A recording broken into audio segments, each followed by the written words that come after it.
you're now the president at the same time as the president of the United States comes in at this weird time where it's the best of times, it's the worst of times. There's crazy things going on, and there's a lot of possibly opportunities too.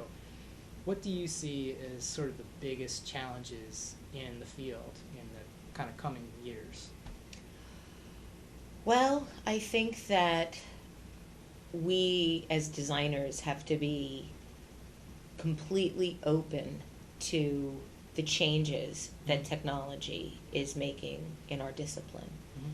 And I think that in many ways it is very similar to what was happening in the late 80s with the introduction of the computer to our practices, and how we either were early adopters that were somewhat scorned for being early adopters and taking to this new way of doing things, which I think a lot of old school designers saw as somehow a detriment to our practice, or we're late adopters and then have to play catch up as more innovative ways of doing things started to come forth. I think that most people that are resistant to this type of technological innovation are people that are either afraid of it, are somehow feeling insecure about their abilities,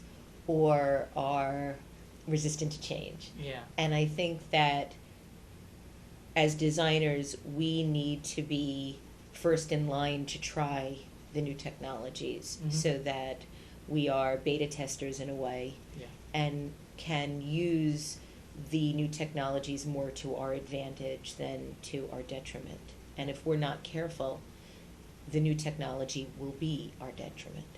Right. I thought it was kind of a telling sign on one of your broadcasts of Radio Matters when you had Art Chantry on, and I remember him saying, that he's actually going to be taking some classes for computers. Yes. And I thought, wow. I mean, that was one of the most interesting moments I've had on Design Matters. Yeah. I feel that was a line.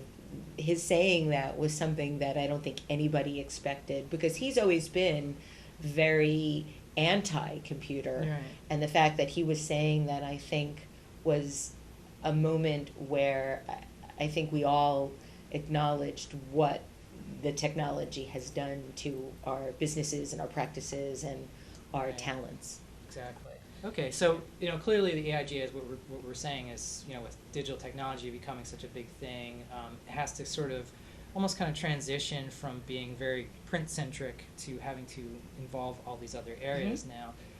Is there any kind of concern, or that, because paper companies have been such a huge part of AIGA throughout the years, and on the local level, that's kind of what's allowed us, in terms of sponsorship, to put on a lot of events.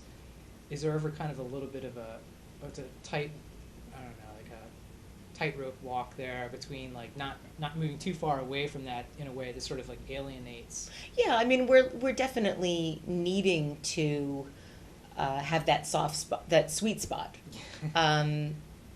But I think that it's as important to engage with other types of supporters and sponsors as well. And I think there's an enormous opportunity for us to be able to join forces with other like-minded organizations that are interested in supporting and our efforts in helping us. But by no means do we want to alienate any of our previous long-term partners.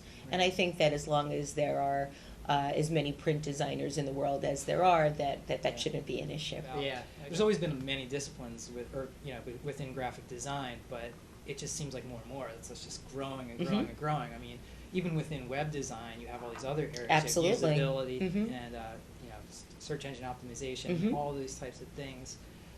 In marketing and branding, you always hear about you don't want to be all things to all people. You don't want to spread yourself too thin.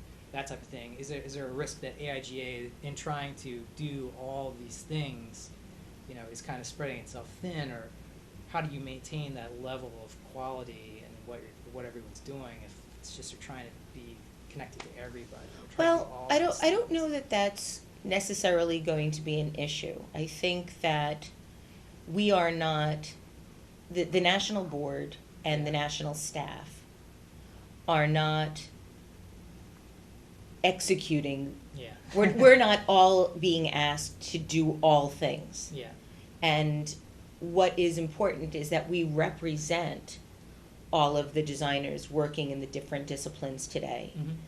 We are not spreading ourselves too thin if our members are working in these new ways, Right. and we're welcoming of that, because it's the people that are in the organization that are doing this work, Yeah. not the individual board members.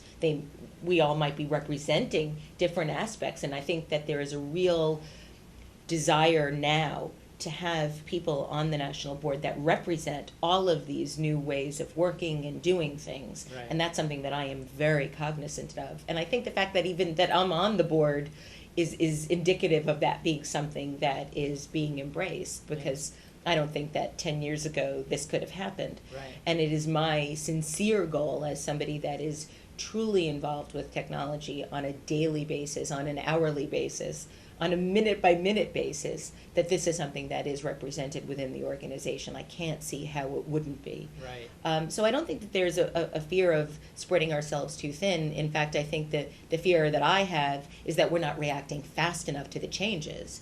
And that's difficult to do. I mean, the organization is 100 years old. There are 20,000 members. And it's not always easy to steer the ship in the same direction. It's a lot easier to drive a speedboat. Yeah. But it's 20,000 members, not just one. And so we all have to be able to do this together. And my goal is to try to get this boat moving as fast as possible, and and take that interesting journey for all of us. I guess that's why, maybe in some of what's mentioned in the mandate, why it's so important, why it's so crucial for the members themselves to really see themselves as drivers of the boat. Absolutely. As leaders, Right. Absolutely. and We're all really rowing taking an together. active role. Yeah. Not just 60 be fully chapters. passive. Yeah, the national board represents the chapters. Mhm. We represent the organization.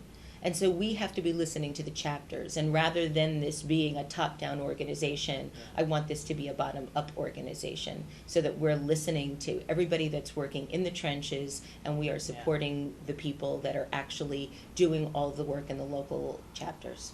And it seems like that's how members would really get excited and get the most out of it anyway. Yes, it is my goal to visit every single chapter between my national board service prior to being president and now being president. My goal is to visit and to participate in every single chapter in this organization. Great. Okay, so last question.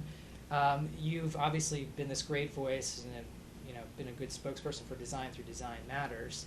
Now that you're president of the organization, will you be continuing Design Matters, first of all? Yeah. Yes. And yes. So, as the president, can we expect some sort of like fireside chats? Yes. Yes. Well, I'm actually going to do a couple of things.